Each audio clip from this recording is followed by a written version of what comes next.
you can either align with it and maybe make some money with it, or you can ignore it to your peril. Well, one of the things you talked about here with your goals with podcasting, there's a principle just as real as gravity called the law of the harvest. It's a principle where if you put in the work, you get the results, right? It's like if you Awe Genge, this is Mental Mythos, hosted by Asagot Toto.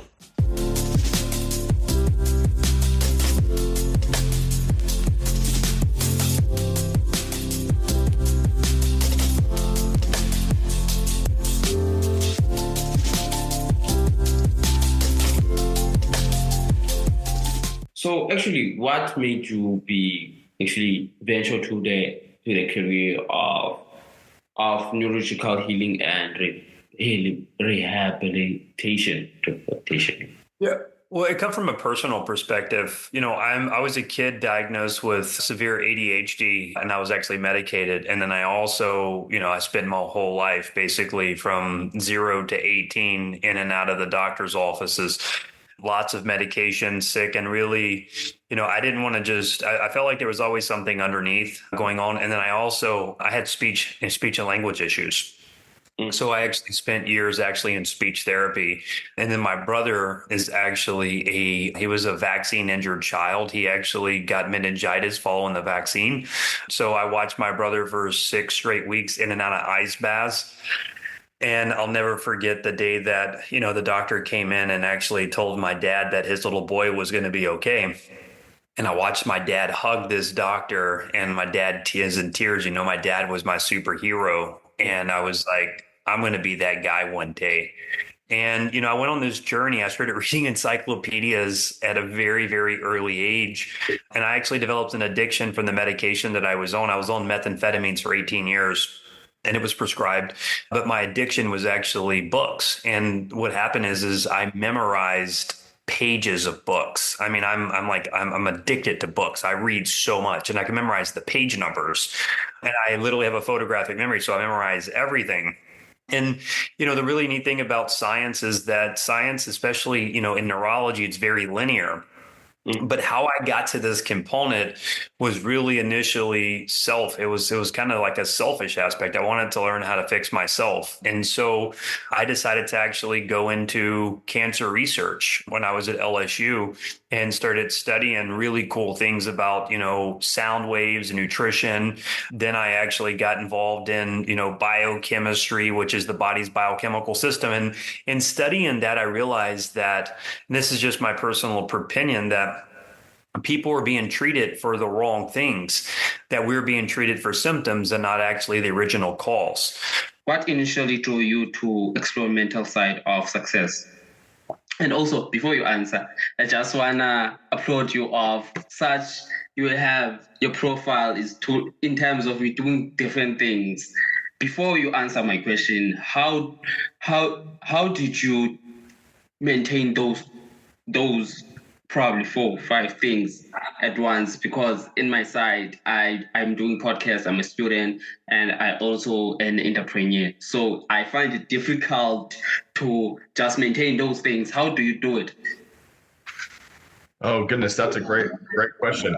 So can you restate your question one more time? I apologize. Maybe it was the connection. Oh goodness.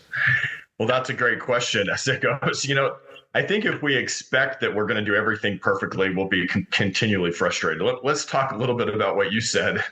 If we have our expectations here, so we expect something, and then our reality comes in lower. So if you can imagine, for those who are listening, a high expectation, but our reality comes in lower. The distance between these two is called frustration. So if I have high expectations, but reality is low, I'm frustrated. Well, how do we either got to bring our performance up, or we've got to bring our expectations down, or maybe a little both, so we're not frustrated. Do you see what I'm saying? Yeah.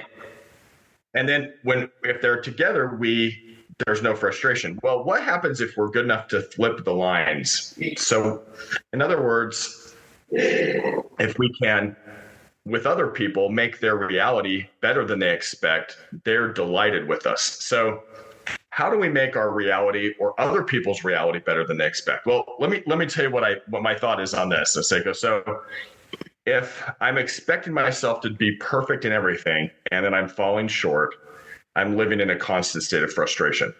What I can do is I can expect reality. Then there's less frustration. But then once I do that, the best thing I can do is to try to make other people's reality better than they expect. And that in turn makes my life better too. Let me just tell you what I mean. I'll tell you a story. My wife, several years ago, was saying how much she wanted to go see her parents. And she said it about a dozen times. She said it again and again and again. And I'm not a very smart learner. So I actually, at some point, I realized, oh, goodness, this might be a way for me to make her reality better than she expects.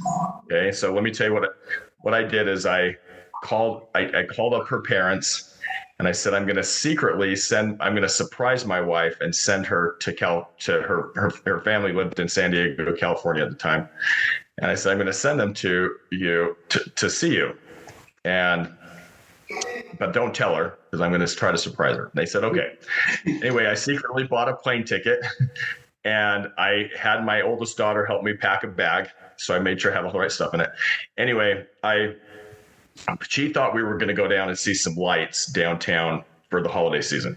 As we were driving, she said something like this. She said, I really miss my parents. Now, remember, I bought a plane ticket for her. She doesn't know that I'm going to send her to the airport. What I'm trying to do is make her reality better than she expects. But as we drove along, she thought we were going somewhere else. And then she said, I really miss my parents. And I said, I think you should go see them. And I could tell she thought I was just joking. But as we got closer to the airport, we drove to the airport and we had been following some friends. And we following some family, as we were driving, she said, hey, you missed the turn. And I said, well, you said you wanted to see your parents. Anyway, I pulled up to the airport. I got out, stopped the car, gave her a bag, gave her the plane ticket, the actual boarding pass. And she looked at that. And she said, is this real? Is this real? And I said, it's real. Anyway, she was so happy. She flew down to her parents. I took the kids for a few days and her reality was better than she expected. Well, it's also, when that happened, it helped me she made my life really good too. I'll just say that, right? We won't go into too much detail. But how do we manage expectations even with ourselves? And so you asked a really good question, Seiko. I do try to do a lot of things at once. And truthfully, sometimes I get them done and sometimes I don't. And I have to expect that sometimes I'm going to have interruptions. Sometimes I'm not going to do it as well. So I have to bring my expectations down to reality so I'm not constantly frustrated. I'll do my best, but I don't have to hold myself to the standard where everything has to happen perfectly. Otherwise, I'm totally frustrated. Do you see what I'm saying? Yeah, actually, I understand you. In terms of you mentioned that gap, whereas you defined it as frustration. And how do you think it really affects our mental well-being? In terms of the reason why I'm asking such question is the fact that whenever, let's say, I plan on doing this many episodes on Podmatch and I don't reach that goal, in some sense, I have that frustration of not reaching my goal, those expectations. So how does it affects one's mental well-being in terms of in a perspective of mental side of success in a way, I would say? That's a good question. Thank you. Well, I think we have to give ourselves I like to say giving ourselves grace, which means when, if I say I'm going to do this and this and this and this, it's good to have goals. It's good to have drive to do things, but sometimes things just don't work out the way we hope. And sometimes we get interrupted. And when those things happen, I think we should expect them. I think we should expect that life is full of interruptions. Life is full of setbacks. Life is full of difficulties. And so when we don't get that, we can say, you know what, we're still moving forward and we can bring our expectations a little bit down to reality so that we're not as frustrated mentally with ourselves. If we say, hey, we've got to be exactly perfect all the time, and if we don't do exactly everything all the time, that sets us up for it's kind of a perfectionistic tendency. Like if I'm not exactly perfect, then I'm failing. And that thought process is not healthy in my view. My thought process says, hey, we're going to shoot as high as we can. We realize that sometimes, have it built into your thinking, that sometimes we're not going to do as well as we think, and that's okay. And keep going. and keep going, right? We keep going. We just realize sometimes right? Sometimes I quite find it difficult in a way, actually, in terms of going back to this thing of podcast, of having this certain goal that I want. As much I want to do this this many interviews because I want to reach this goal. And it's quite frustrating. In some sense, you think that you also, on my side, I don't know, like, as much as I talk about mental health on this podcast, I am someone who is ambitious, too ambitious, in a way of telling myself that this month I will reach this certain episodes. And at the end of the day, at the end of the month, I sacrifice my own mental well-being on reaching such things. I feel like that's where we can dive into our next conversation, which is principle. How do you apply the principle of being disciplined, the principle of starting to take care of your mental health more than starting to focus on the goal? Oh, that's a good question. So first of all, I got to tell you, Seiko, I think it's wonderful you're trying to do so many podcasts. I think it's wonderful you have good goals. That's such a great thing, by the way. Good for you. Thank you. You have lots of drive and you want to do that. That's a great thing. I guess all I'm saying, the principle. So one of the principles that you're aligning with, let's talk about principles for a second. In my view, the word principle is something that's bigger than you. It's bigger than me. It's bigger than all of us. And it's something that's really, really real, whether you believe it is or not. So let me give you an example. The principle of gravity. You've heard of gravity, right? Gravity works where I'm at. It's on the floor. Gravity works where you're at. Gravity works everywhere in the world. It works, North America, South America, Africa, Europe, Asia, Australia, North Pole, South Pole, everywhere. It even works out in space. I mean, gravity is what keeps the moon going around the Earth, keeps the Earth going around the sun. Millions and millions of miles away, there are clusters of galaxies that are spinning around in a cluster held together by gravity. Gravity's everywhere, and it's bigger than both of us. Now, when you come in contact with any principle, you have a couple choices. You can either align with it or you can ignore it to your peril. Now, what I mean by that, I've asked this question, Seiko, to a lot of people. I've said, how could you align with gravity to, say, make you money? And let me tell you some of the answers I hear. People say, well, you could build a dam across a river and let that water flow through the dam and generate electricity. So you'd actually use the gravity, align with gravity to make millions of dollars selling electricity.